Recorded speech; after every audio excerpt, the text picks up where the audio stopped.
Hello Raiders, Bionic here with a quick update on my account as a free-to-play player in Raid Shadow Legends because I have just reached player level 60. Yes, finally, and I'm sure some of you guys are wondering how long that took, and for my subscribers who have been following my progress, then you guys knew how close I was after I published my 120-day progress video. Looking back at my first Raid Shadow Legends video, where I basically explained how to get 5 free sacred shards in 35 days, I really didn't know what I was getting myself into, and I also didn't know if I was going to remain free to play for the entire time. But so far, I did. It was a tedious task, I'll admit that, but I knew if I was going to do it, I would have to be very efficient with my resources, and more importantly, very patient. I was tempted to spend on many occasions, but eventually decided I would commit to reaching level 60 without spending a penny. And now, here I am after 137 days. So this video will quickly go over some of the tricks I used along the way, and some tips on what I would have done differently for any of you guys that are up for the challenge. So first, I focused on champions that were readily available in the campaign and created my endgame team around them. To this day, I actually still use them, but with the release of patch 1.8, it's clear that I will need better champions to reach the new endgame.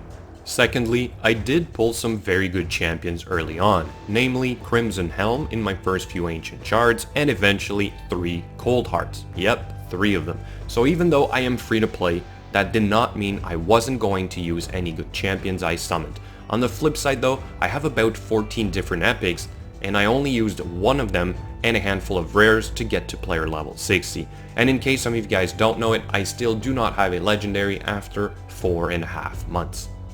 Thirdly, I was and am still very conservative with my resources. I almost never went to bed without an empty energy pool. I probably missed a total of 2 daily reward completion. I did not spend gems on anything but a few energy refills for the missions part 3 when they came out, unlocking the mine, unlocking the marketplace, and unlocking all the level 1 slots in the Spartan pit in the beginning.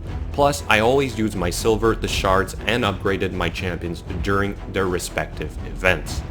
Next, things I regret doing. Leveling many champions to 50 that I don't use. Listening to other players tell me which champion I should focus or should not focus on.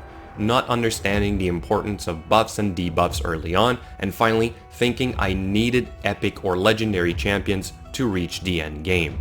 So, now that I've gathered all this experience, I'll give you guys a couple more tips so you can hopefully avoid making these mistakes.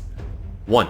Don't expect to pull top tier champions, and certainly don't wait until you do before trying to build effective teams. In other words, don't gamble your way to success because you will most likely be disappointed.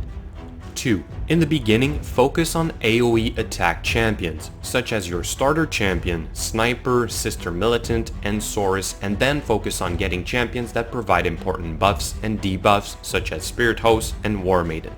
After that, you can aim for strong AoE champions like Executioner and Berserker. So all of those champions should allow you to advance efficiently in the campaign and the dungeons.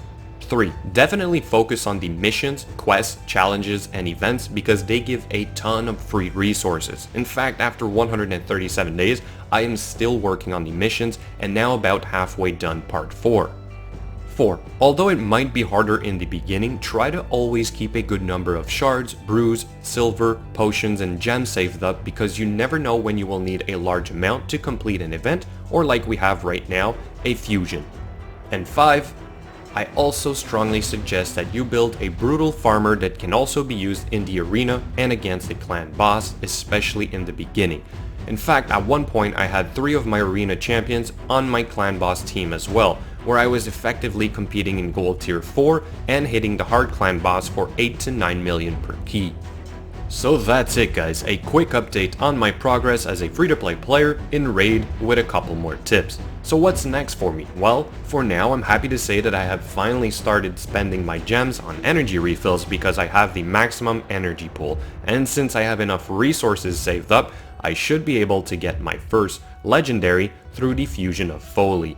After that, I will keep focusing on the missions part 4 to get another legendary champion, Arbiter. I also have a huge number of shards saved up, considering I am free to play, and I can't wait for the next big summoning event to share it with you guys, so make sure you stay tuned for that. If you guys enjoyed my video, feel free to subscribe to my channel or check the description for more details on how you can support it. Later guys.